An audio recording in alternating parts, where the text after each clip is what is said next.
믿음으로 모세가 낳았을 때 그 부모가 아름다운 아이임을 보고 석 달 동안 숨겨 왕의 명령을 무서워하지 아니하였으며, 믿음으로 모세는 장성하여 바로의 공주의 아들이라 칭함받기를 거절하고 도리어 하나님의 백성과 함께 고난받기를 잠시 죄악의 낙을 누리는 것보다 더 좋아하고. 함께 읽겠습니다.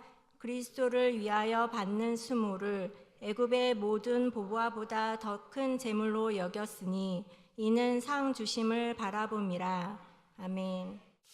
할렐루야. 주님의 이름으로 축복합니다. 우리 축복합니다. 축복합니다. 네, 우리가 7년 만에 우리 교육자들 해외 여행 가는 것 같아요. 그동안 열심히 돈 모았어요, 저희가. 그래서 돈 모은 것 때문에라도 가야 됩니다. 여러분 기도 많이 해주시기 바라고. 이광진 목사님은 작년에 성지순례 갔다 온 것 때문에 이번에 빠졌어요. 자발적으로 빠지셨어요. 그리고 세교성전의 이주원 목사님은 5월 달에 미국 가는 일정이기 때문에 본인이 스스로 자발적으로 빠지셨어요. 그래서 두 분이 새벽기도 수요예배 잘 하시리라 그렇게 생각하고, 경기 지방의 목사님들은 지금 다 터키 성지순례 가 계십니다. 저도 사실 거기 가야 되는데 교육자들과 약속이 있기 때문에 여기가 더 중요해서 저도 함께 다녀오도록 하겠습니다. 1분 기도의 시간은 참 여러 가지로 중요하지만 우리 한국 교회의 성도들의 좀 약점이 하나 있어요. 그게 뭐냐 하면 교회에서는 열심히 기도하는데 교회만 나가면 기도할 시간이 전혀 없다는 거죠. 그래서 여러분들이 직장에서, 일터에서, 가정에서, 또 누구와의 만남 속에서 그냥 식사 기도만 겨우 하는 그런 기도 말고 좀 진지하게 하루의 중간 시간에 이렇게 기도하는 시간은 꽤 우리들에게 중요하다고 생각하고요. 내일 또 12시에 여러분 카톡으로 알람이 들리면 그냥 그 자리에서 여러분이 기도하는 일에 좀 보내주셔서 주변에 있는 사람들이 그거 뭐예요? 라고 물을 때 여러분 좀 자신 있게 설명할 수 있다면 또 주변 사람들에게 좋은 영향을 미치지 않겠는가 그렇게 생각합니다. 그렇게 해주시리라 믿습니다. 자, 오늘은 아니오라는 주제로 하나님 말씀을 좀 함께 나누겠습니다. 따라합시다. 아니오를 잘하자. 아니오를 잘하자. 자, 이거 굉장히 오늘 중요한 이야기를 여러분과 좀 함께 나누려고 합니다. 우리가 하나님 말씀에 순종하고자 하는 삶을 살 때 반드시 변화되어야 할 중요한 영역이 아니오 라고 말할 수 있는 그런 그리스도인이 되는 것입니다. 제가 설교를 준비를 하면서 몇 년 전 생각이 또 났습니다.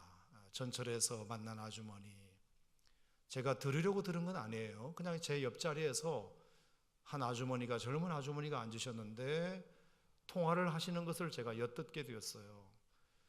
자기 자녀 문제로 학원 원장님과 통화하는 것 같았는데 돌아오는 주일날 아이 승급 시험이 있다는 그런 전화였던 것 같아요.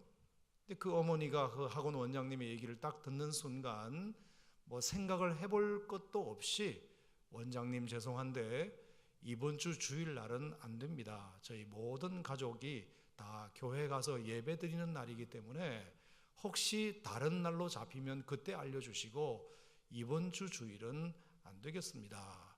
아이한테도 그렇게 얘기해 놓겠습니다. 이렇게 하고 전화를 끊는 그 아주머니의 통화를 제가 옆에서 듣게 된 거예요. 무슨 학원에 무슨 승급 시험했는지는 기억이 안 나지만 제가 확실히 기억나는 것 한 가지는 분명히 학원 원장님의 전화였고 주일날 시험을 봐야 되는데 교회 가는 것 때문에 못하겠다. 그래서 다음에 주일이 아닐 때가 잡히면 연락 달라는 것은 제가 확실하게 들었습니다. 저는 그 모습이 참 마음속에 오래 남았어요. 왜냐하면 저는 주일날 성도님들이 교회에 나오는 것을 그냥 당연하게 생각했습니다.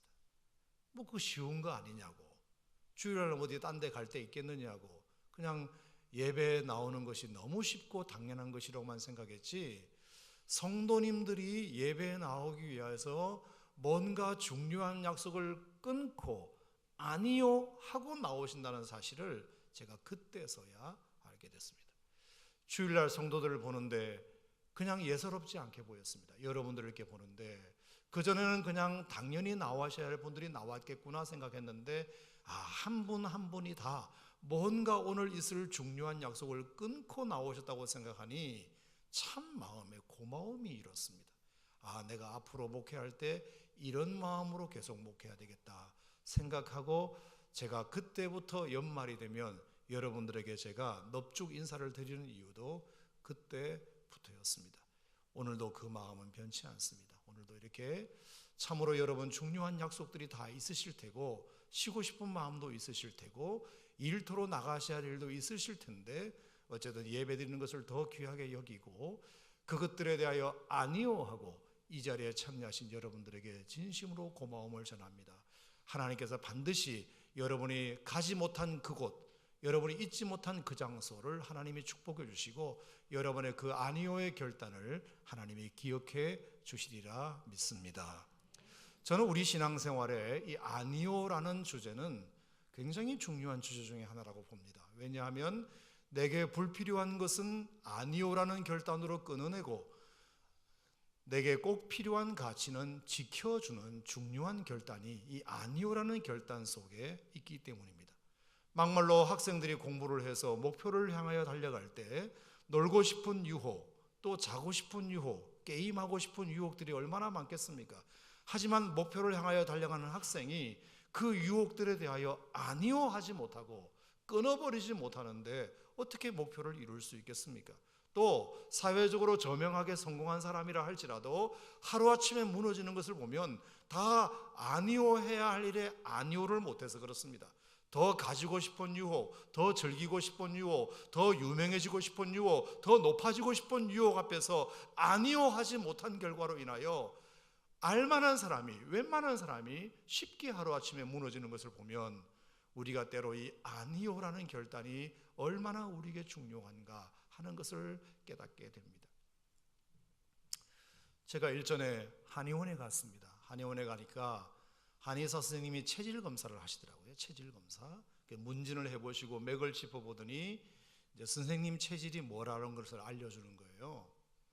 여러분 체질이 이제 8가지 체질이 있잖아요. 수양 체질, 수금 체질, 목양 체질, 목금 체질, 또 금양, 금은 체질, 또 수양 이런 체질이 있는데 저를 이렇게 딱 문진을 해보더니 선생님은 목양 체질이시군요. 이렇게 목양 체질이라고 얘기하는 거예요. 제가 그 얘기를 딱 듣는데 웃음이 나서 피식 웃었어요. 저보고 목양 체질이래요. 저는 목사로 태어났나 봐요. 체질적으로 목양하라고. 하필이면 또 목양 체질이에요. 그래서 제가 라면만 먹어도 땀이 나는 이유가 그 때문이었구나. 제가 다른 사람보다 혈압이 좀 높은 이유가 그 때문이었구나. 선생님은 혈압이 좀 다른 사람보다 높대요. 목양 체질이. 그리고 땀이 나야 건강한 거래요. 그래서 제가 라면만 먹으면 땀이 나는 이유가 그 때문이었음을 알게 되었어요. 그러면 저 선생님께서 음식을 이렇게 적어주는데 이로운 음식과 해로운 음식, 목양 체질의 이로운 음식과 해로운 음식이 있는데 건강하게 사시려면 이걸 잘 지키십시오 하고 제가 리스트를 보는데 너무 복잡한 거예요. 음식의 종류가 너무 많아서 그걸 어떻게 다 외우고 삽니까? 그 종이를 늘 갖고 다니면서 먹을 때마다 확인할 수도 없고. 그래서 선생님 이거 너무 복잡한데 좀 간단하게 하는 방법 없나요? 했더니 그 선생님 하시는 말씀이 그러실 겁니다. 그러면 이로운 음식은 못 드시더라도 해로운 음식만이라도 금하세요. 그 얘기하시네요. 이로운 것은 찾아 못 먹더라도 몸에 해로운 것은 가급적이면 드시지 않도록 그것부터 먼저 하세요. 제가 그 얘기를 듣는데 참 많이 깨달음이 왔어요. 여러분 우리 신앙생활에도 건강을 유지하려면 이로운 것도 많고 해로운 것도 많잖아요. 우리 신앙생활에 도움이 되는 것도 있고 우리 신앙생활에 해로운 것이 있는데 이로운 것을 추구하고 해로운 것을 금하는 것을 동시에 노력해야 맞지만 이것저것 다 못하면 뭐부터 하라? 해로운 것부터 하지 마라. 아멘. 여러분 신앙생활에 해로운 것은 뻔할 뻔자예요. 여러분들이 그걸 잘 알아요. 신앙생활에 이게 도움이 안 된다는 건 여러분 스스로가 알아. 그럼 그거 안 하면 되는 거예요. 그게 여러분의 영적인 건강을 지켜주는 굉장히 중요한 요소예요. 내게 불필요한 것은 끊어내고 필요한 가치는 지켜주는 중요한 결단이 저는 이 아니오라는 결단이라고 봅니다. 뿐만 아니라 말이 나왔으니까 한 번 더 해볼게요. 아주 가끔은 말입니다. 의무적인 관계를 정직한 관계로 만드는데도 필요한 결단이에요. 노라고 말할 줄 아는 그리스도인이라는 책이 한때 굉장히 유명했어요. 아마 여러분도 보신 적이 있으실 텐데, 그 노라고 말할 줄 아는 그리스도인이라는 책에 보면 착한 사람 증후군에 대하여 소개했어요. 착한 사람 증후군. 이 말은 한 번도 싫다고 말하지 못하는 사람들, 노라고 말하지 못하는 사람들, 무조건 그 앞에서 고개만 끄덕이고 예스맨으로 사는 사람들, 그런 건 너무 좋은 거죠. 그런 사람들을 우리는 칭찬해요. 인격이 좋은 사람이라고 말해요. 착한 사람이라고 말해요. 하지만 그 사람이 늘 예스라고 말하는 그 마음 속에는 자발적으로 기꺼이 기뻐서 하는 예수도 있지만 사실은 마지못해서 하는 거라고 분명히 있을 거란 말이에요. 그러면 그걸 자꾸 반복하다 보면 그 마음속에 스트레스가 쌓여요. 아닌 것은 아닌 것이라고 말할 수 있어야 되고, 싫은 것은 싫습니다라고 말할 수 있어야 되고, 하지 못하는 것은 저는 그거 못하겠습니다라고 말할 줄도 알아야 되는데, 착한 사람 증후군에 빠져가지고 저 사람이 나를 착하게 보는데 실망시키고 싶지 않아서 계속해서 그렇게 하다 보면 자기 속에 병이 드는 것입니다. 그래서 때로는 사람이 아니오 할 줄도 알아야 그 사람이 그걸 듣고 생각을 바꿔요. 아, 늘 그냥 좋게 좋게 나가면 저 사람은 아무렇게나 해도 되는 사람이구나 이렇게 생각하지만, 한 번씩 가끔은, 그래서 제가 아주 가끔은이라고 썼습니다. 맨날 아니오 하는 사람은 빼고, 그런 사람은 제가 취급하지 않습니다. 가끔, 아주 가끔은 저 못하겠습니다. 제가 너무 피곤합니다. 제가 너무 지쳤습니다. 그 능력 바뀝니다. 제가 그건 못하겠습니다 라고 할 줄 알아야 자기 속에서 스트레스가 안 돼요. 여러분 생각해봐요. 우리가 하나님 앞에 기도할 때 하나님이 언제나 다 들어주시나요? 우리의 기도를? 아니거든요. 하나님도 우리의 기도에 노 하실 때가 있어요. 안 돼 하실 때가 있어요. 그러면 우리는 상처받아요. 하나님 모든 기도에 다 들어주신다고 하면서 왜 내 기도를 안 들어주시나요? 이 절박한 기도를 들어주시지 않나요? 라고 상처는 받지만 하나님의 그 거절 때문에 나는 많은 생각을 하게 돼요. 많은 생각을. 혹시 내가 잘못 구했나? 내 욕심대로 구했나? 이런 생각도 해보게 되고, 하나님께서 이것을 통해서 무엇을 깨닫게 하시려는가? 그리고 이것을 통해서 더 좋은 것을 다른 방법으로 주시려는가? 등등의 생각이 꼬리를 물게 되지만 늘 응답이 되면 그 생각이 없어져요. 그래서 때로는 아니오가 우리로 하여금 많은 생각을 하게 되는 좋은 길이기도 하다. 여러분 보세요. 그래서 믿음 좋은 사람도 때로는 하나님 앞에 앙탈을 부려도 괜찮아요. 자, 엘리야라는 사람이 850명의 바알과 아세라를 섬기는 선자들과 기도 대결을 벌여서 갈멜산에서 승리의 기쁨을 맛본 사람이에요. 정말 위대한 선지자였어요. 그런데 19장에 가면 무슨 소리가 나오죠? 죽기를 구하여 가로되 로뎀나무 아래서 완전히 퍼져가지고 나를 차라리 죽여달라고, 나는 호렙산까지 갈 힘도 없고 능력도 없고 마음도 없다고.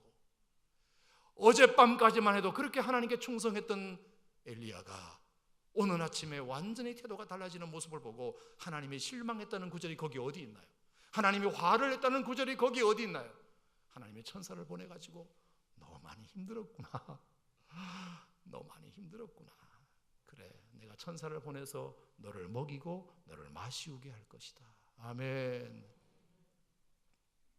다니엘도요, 그렇게 위대한 다니엘, 사자굴에서도 건짐을 받은 다니엘, 그런 다니엘이었지만 다니엘서 10장을 여러분 보세요. 자기 호흡이 끊어질 것 같은 아픔. 그래서 하나님과 더 이상 말하고 싶지 않아요. 하나님 저에게 어떤 말씀도 이제는 하지 마세요. 딱 거부해요. 그때 하나님께서 다니엘에게 너 실망했다, 너 어떻게 그럴 수 있느냐라고 화내셨나요? 아니에요. 천사를 보내서 은총을 크게 받은 사람이요, 평안하라, 강건하라, 강건하라, 그에게 힘을 주셨단 말이에요.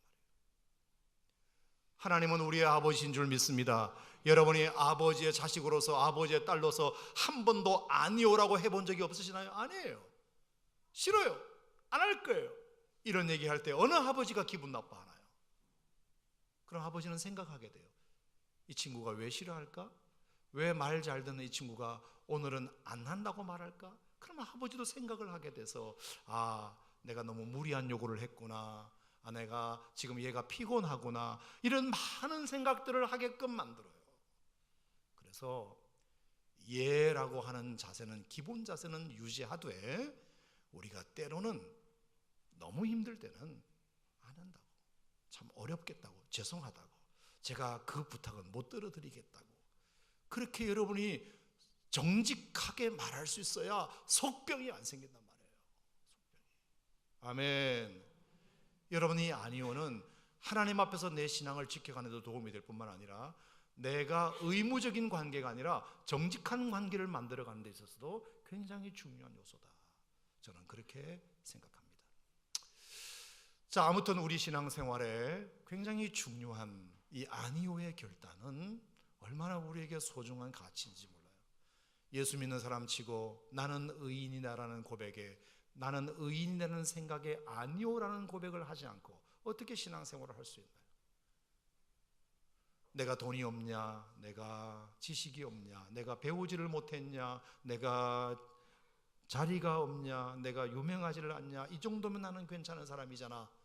내가 완벽하지는 않지만 내가 조금 모자란 부분은 목사님 말씀으로 좀 교양 소식을 듣듯이 하나님 말씀을 좀 듣다 보면 나도 완벽한 사람이 되지, 교회에서 말하는 식으로 나는 죽을 죄인은 아니야, 이렇게 말할 수 있어요. 하지만 여러분, 그것은, 그 생각은 절대로 믿음 생활하는데 하나도 도움이 안 되는 생각이에요.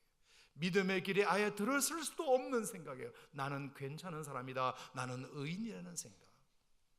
여러분 생각해 보세요. 솔직히 말해서 여러분이 꽤 괜찮은 사람인데, 조금만 보충하면 완벽한 사람인데, 여러분을 위해서 예수님께서 굳이 십자가에 죽을 필요가 뭐 있나요? 만약에 그렇다면 예수님께서 좋은 말씀이나 들려주시고 하나님 나라에 기가 막힌 설교나 좀 해주시면 내가 더 고상해지고 유명해질 수 있고 완벽해질 수 있는데, 십자가에 우리를 위하여 죽을 필요가 뭐 있나요?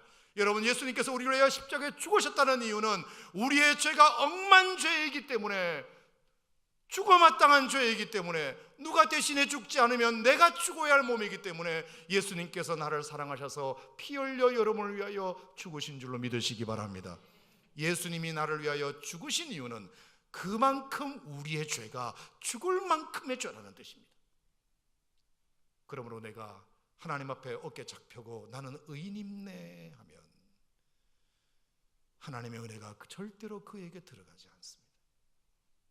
의인은 없나니 하나도 없다고 그랬고, 모든 사람이 죄를 범하였으며 하나님의 영광에 이르지 못한다고 그랬고, 죄의 삭은 사망이라고 했습니다. 나는 의인이라는 생각에 대하여 아니오해야 내가 죄인임을 인정하여 하나님의 은혜와 긍휼을 받게 되는 것입니다. 두 번째, 우리가 무엇에 대하여 아니오해야 될까요? 나는 주인이다, 내가 주인이다. 나는 내 몸의 주인이고 내 인생의 주인이고 내 돈의 주인이고 내 지식의 주인이고 내 재능의 주인이고 내 시간의 주인이다. 내가 주인이라는 생각을 가지고 있는 이상 신앙의 길에 들어서기가 매우 어렵습니다. 이 모든 것은 다 하나님이 내게 주신 것이다, 하나님이 나에게 은혜로 주신 것이다. 우리가 이런 믿음이 있어야 그 중에 무엇을 떼어드려도 아깝지 않아요. 그런데 내 돈 가지고 내가 헌금해, 이렇게 생각하면 돈 10,000원을 드리면서도 생색을 내요. 생색을. 이건 내 건데 하나님께 드리는 거라고. 그런데 하나님이 주신 물질을 당연히 하나님께 드립니다라고 말하고 고백을 하게 되면 억만금을 드려도 당연히 그건 하나님께 감사해서 드리는 물질이 되는 것이고, 내가 재능이 많아요, 내가 재능이 많지만 이건 내 재능이에요, 그래서 내 재능을 내가 하나님을 위해서 씁니다, 이런 마음을 가지면 재능을 발휘하고서도 칭찬받고 박수받고 인정받기를 원해요. 알아주기를 원해요. 왜? 내 걸 쓴 거니까. 하지만 하나님이 내게 주신 재능을 하나님께 돌려드렸을 뿐입니다 라고 생각하면 하나님 앞에 노래를 부르든 반주를 하든 무엇을 하든 그건 하나님 것으로 돌려드리는 것이니까 그것 때문에 사람들에게 알아달라고 말하지 않아요. 시간도 마찬가지입니다. 내 시간이라고, 내가 내 시간을 하나님 앞에 드린다 그러면 그 예배 한번 드려준 것 가지고 되게 생색내요.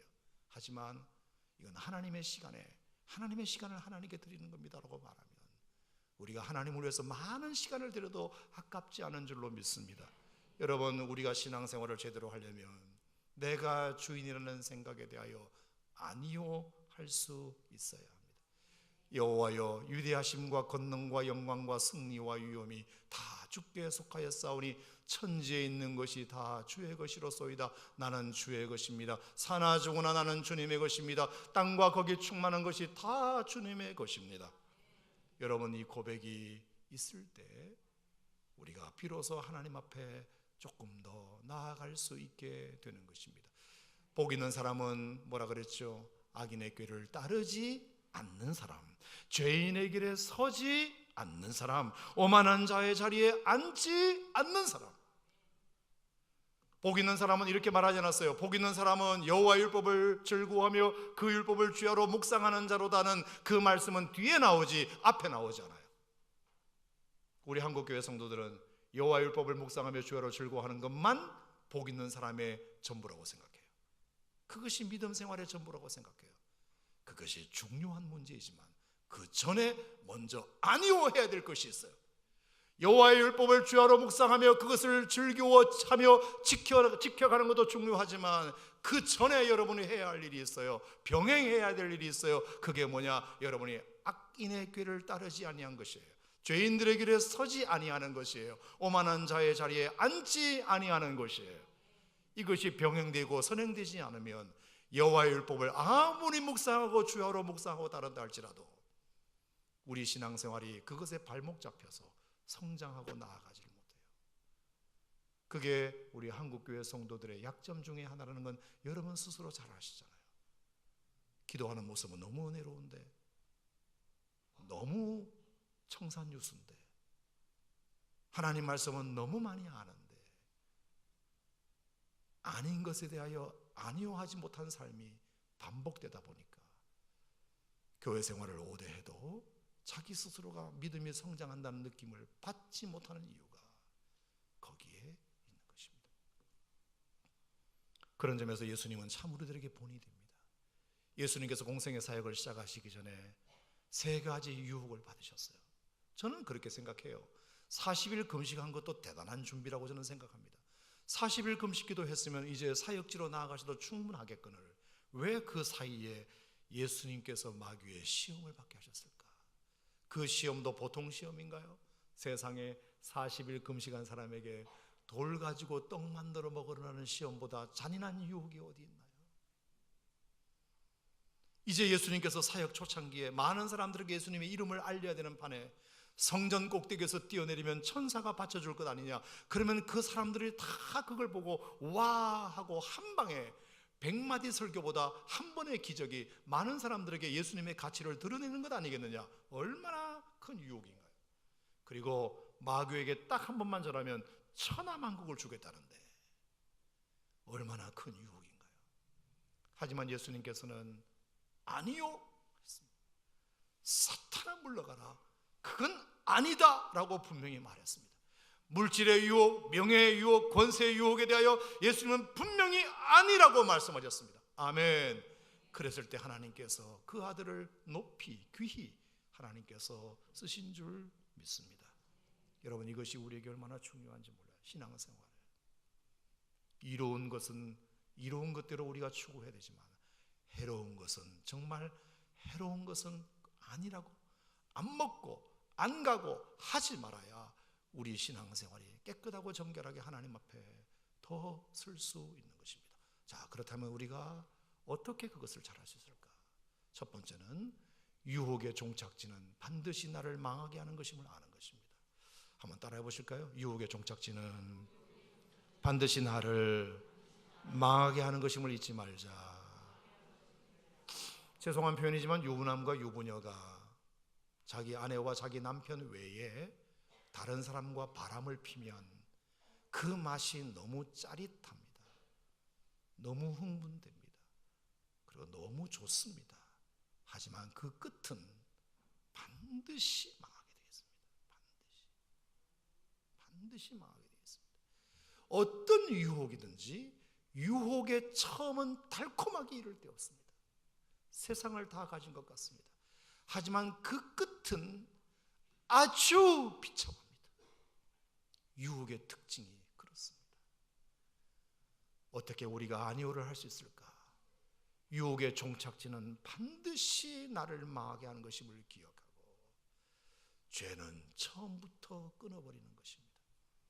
여러분, 죄의 특징에 대하여 알려드리겠습니다. 죄는 처음에는 거칠지만 가만히 두면 금방 부드러워집니다. 죄는 처음에는 미워 보이지만 가만히 두면 금방 사랑스러워집니다. 죄는 처음에는 멀리 느껴지지만 가만히 두면 금방 가까워집니다. 죄는 처음에는 어려워 보이지만 가만히 두면 금방 쉬워집니다. 죄는 처음에는 딱 한 번만 하는 생각이 들지만 가만히 두면 어느새 반복하고 있는 모습을 보게 됩니다. 죄는 처음에는 건드리기도 두렵고 무섭지만 몇 번 건드리다 보면 만만한 친구가 됩니다. 그래서 악은 모양이라도 버리라. 유혹의 종착지는 반드시 나를 망하게 한다. 어떻게 하면 우리가 아니오를 잘할 수 있을까요? 그것은 지금 노후함으로 나중 얻게 될 더 소중한 가치를 바라보는 데 있습니다. 내가 지금 한 번 노후하지만 이 한 번의 노후가 앞으로 그것을 통하여 얻게 될 소중한 가치가 있다. 우리가 늘 기억하는 것이 중요합니다. 자, 오늘 모세의 이야기를 잠깐 한번 보겠습니다. 히브리서 11장 24절 같이 읽겠습니다. 시작. 믿음으로 모세는 장성하여 바로의 공주의 아들이라 칭함받기를 거절하고. 참 멋진 말이에요. 모세는 바로의 공주의 아들로 자랐습니다. 40년 동안이나. 정말 이거는 놀라운 은혜예요. 3개월 동안 자기 엄마가 키우고 더 이상 키울 수 없어서 갈상자에다가 역청과 나무진을 칠하고 나일강에 띄워보냈는데 기가 막히게 바로의 공주가 목욕할 때 그걸 발견해가지고 뚜껑을 열었더니 마침 또 응애함으로 모성애를 자극하여 그냥 양아들로 삼아버렸습니다. 그리고 40년 동안 모세는 바로의 궁중에서 호의호식하면서 자랍니다. 수많은 사람들이 나가면 그에게 절을 합니다. 좋은 옷을 입고 살았습니다. 좋은 침대에서 잠을 잤습니다. 좋은 소파에 앉았습니다. 좋은 말과 마차를 타고 다녔습니다. 좋은 집에서 살았습니다. 좋은 학문을 배웠습니다. 40년 살았으면 이제 그냥 이렇게 살다가 죽어도 괜찮습니다.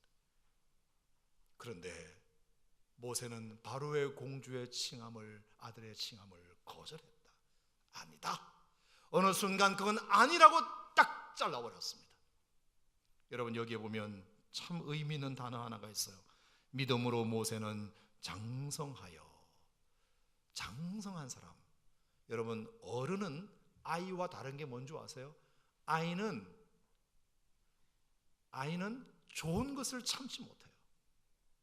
근데 장성한 사람은 거절을 해야 될 것을 거절할 줄 아는 사람이 장성한 사람이에요.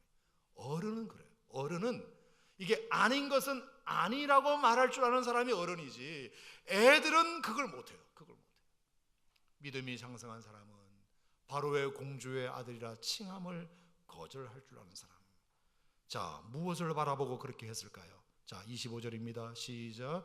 도리어 하나님의 백성과 함께 고난받기를 잠시 죄악의 낙을 누리는 것보다 더 좋아하고, 하나님의 백성과 함께 고난받는 것을 모세는 더 가치 있게 여겼습니다. 바로의 공주의 아들이라 칭함받는 것보다 하나님의 백성과 함께 하는 것이 훨씬 더 가치 있는 것이라고 여겼습니다. 26절 시작. 그리스도를 위하여 받는 수모를 애굽의 모든 보화보다 더 큰 재물로 여겼으니 이는 상 주심을 바라봄이라. 아멘. 우리가 바라보는 믿음, 더 소중한 가치를 바라보는 믿음, 그것이 우리에게 얼마나 필요한지 몰라요. 자, 지난주에 제가 3.1절 날 제가 설교를 안 했기 때문에 제가 이 얘기를 하지는 못했습니다만, 지난주 주보의 칼럼에 제가 3.1운동 100주년에 새겨보는 최재형 선생 글을 좀 띄웠습니다. 여러분, 이 최재형 선생에 대해서는 이제 막 언론에 나오게 되었기 때문에 뭐 다 이제 웬만하면 아시겠습니다만, 수많은 독립운동가들 중에 잊혀진 인물 중에 하나가 최재형 선생이에요. 저는 현대판 모세와 같은 분이에요. 정말 이분은. 최재형 선생이 함경북도 경원군에서 태어났는데 정말로 먹을 것이 없자 11살 때 가출을 해가지고 러시아 블라디보스톡 어느 항구에 가서 쓰러졌는데 러시아 선장 부부가 쓰러진 11살짜리 최재형이를 발견하고 양아들로 입적을 해요. 양아들로. 그리고 나서 그 양아버지가 선장이니까 배를 타고 6개월인가 1년 동안을 세계 일주를 해요. 그때. 그래서 세계 문물을 익혀요. 러시아어를 배워요. 그래서 러시아에 능통하니까 그때 조선인 노동자들이 그 연해주에 많이 일하러 왔는데 통역관으로 일하면서 돈을 엄청 벌어요. 엄청 벌어요. 그리고 또 공무원으로도 출세해가지고 군수 자리까지 올라요. 백만장자가 돼요. 그리고 또 학교를 지어가지고 그 조선인 노동자들의 자녀들을 교육시키는 것을 32개 학교를 지어요. 그러니까 최정 선생님은 그 당시 별명이 최빼치까, 빼치까 아시죠? 그 러시아형 난로, 마음이 따뜻한 사람이라. 그래서 정말 그 초상화를 온 집집마다 다 걸어놓을 정도로 굉장히 존경받는 인물이었어요. 그 정도만 해도 대단한데 이분이 결국에 러일 전쟁 때 러시아 통역 장교로 참석해가지고 그 일본의 만행을 보게 돼요. 그리고 나서 1900 몇 년도인가요? 고종 황제를 폐위시키고 군대를 해산하고 그래서 이 한반도를 일본이 먹으려고 하는 그 침략 야용에 분개하여 내가 앞으로 남은 인생을 거기에 써야 되겠다. 그래서 연해주로 몰려온 그 독립투사들을 다 모아가지고 동의회라는 독립투사, 독립운동 조직을 만들고 대동공모라는 세계만방에 일본의 만행을 알리는 그 신문을 발행하여 다 자기 사비를 들어서 러시아에서 대부호가 되어 혼자 잘 먹고 잘 살고 거기에 있는 조선인 노동자들 그냥 존경받으면서 살 수 있는 사람이었지만 자기는 이제 독립운동의 모든 것을 걸어요. 그래서 1909년 10월 26일 날 안중근 의사가 히로부미를 하얼빈에서 총살할 때 그 권총을 사주고 지어준 사람이 최재형 선생이에요.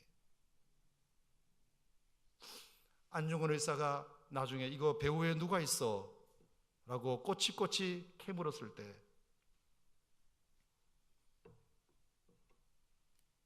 자기 혼자가 했다.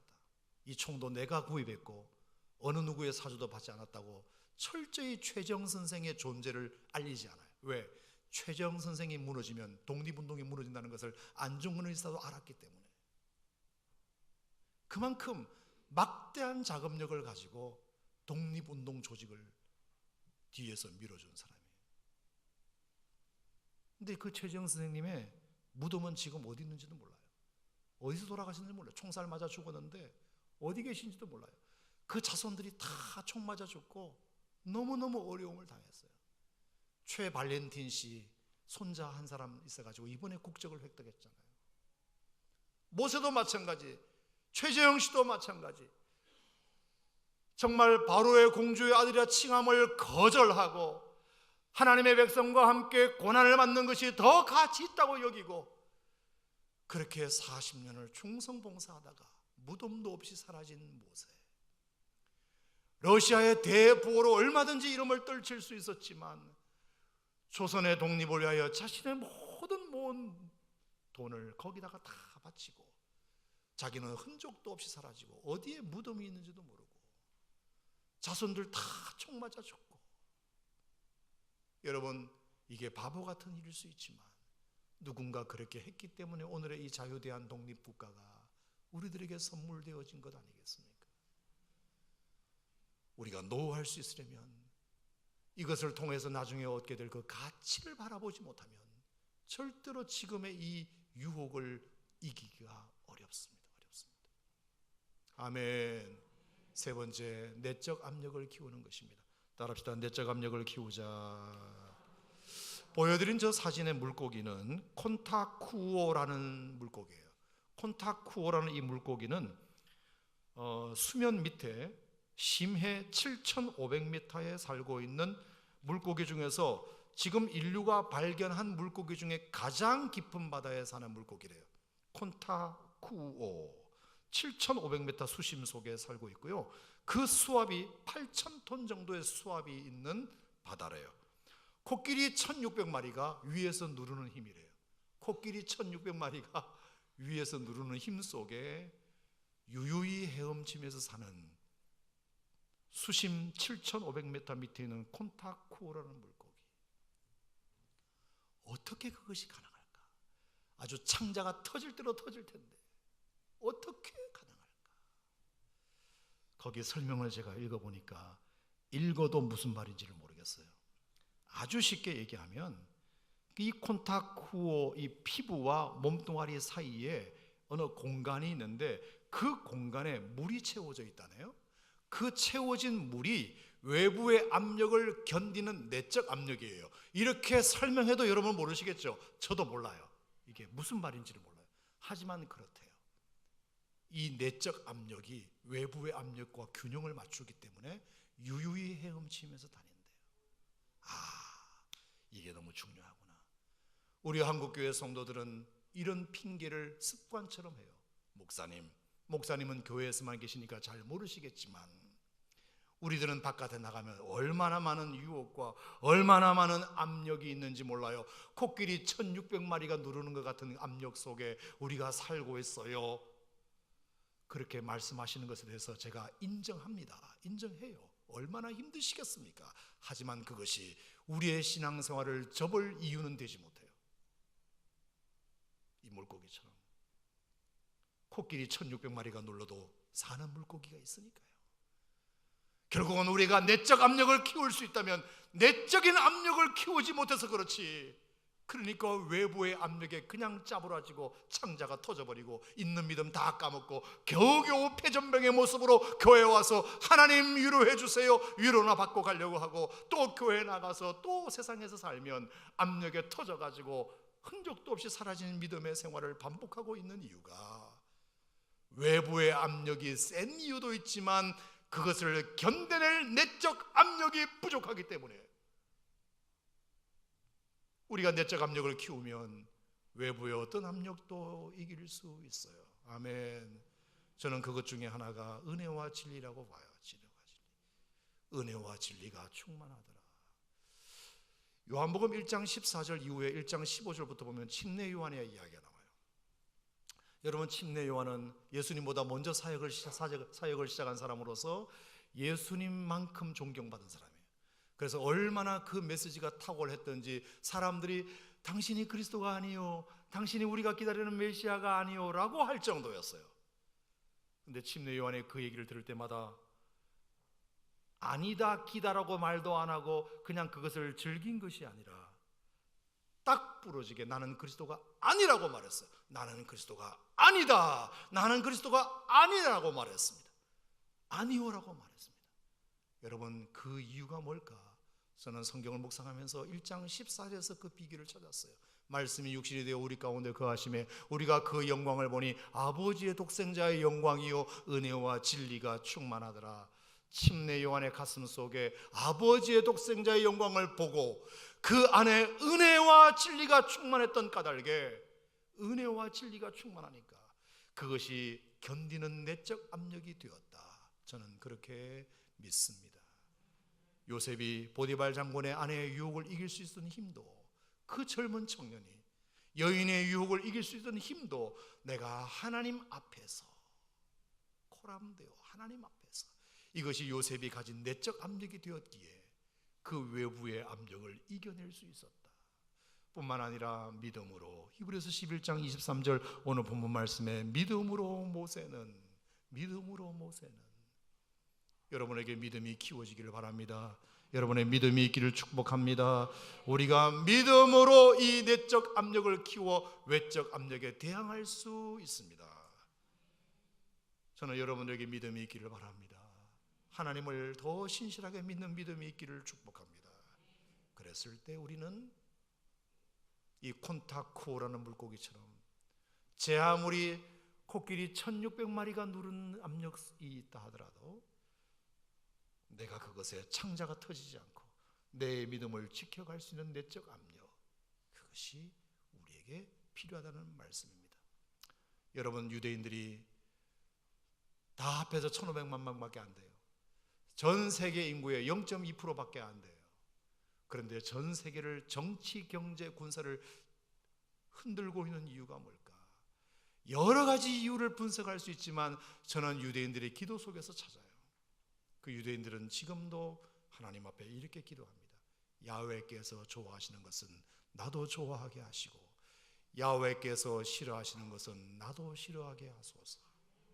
따라합시다. 하나님께서 좋아하시는 것은 나도 좋아하게 하시고, 하나님께서 싫어하시는 것은 나도 싫어하게 하소서. 하나님이 싫어하는 것은 아니요 할 수 있는 결단, 그것이 오늘의 유대인들을 만드는 힘이었다고 할 때, 오늘도 우리가 외적 압력에 굴복하지 말고, 하나님이 좋아하는 것은 나도 좋아하게 하시고 하나님이 싫어하시는 것은 나도 싫어하게 하여 주시옵소서. 여러분, 이 기도가 살아있는 한 절대로 여러분들은 믿음을 변절치 않게 될 줄 믿습니다.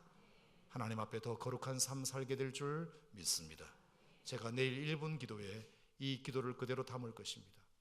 여러분이 다시 한번 생활 속에서, 하나님, 그래요, 오늘도 어제 말씀을 들었는데 하나님이 좋아하는 것은 나도 좋아하게 하시고, 오늘 이 남은 오후라도 하나님이 싫어하는 것은 싫어하게 하여 주시옵소서. 이 마음을 우리에게 주시옵소서. 아니요 하게 해 주시옵소서. 여러분, 이 결단이 여러분의 믿음을 회복시키기를 주의 이름으로 축원합니다.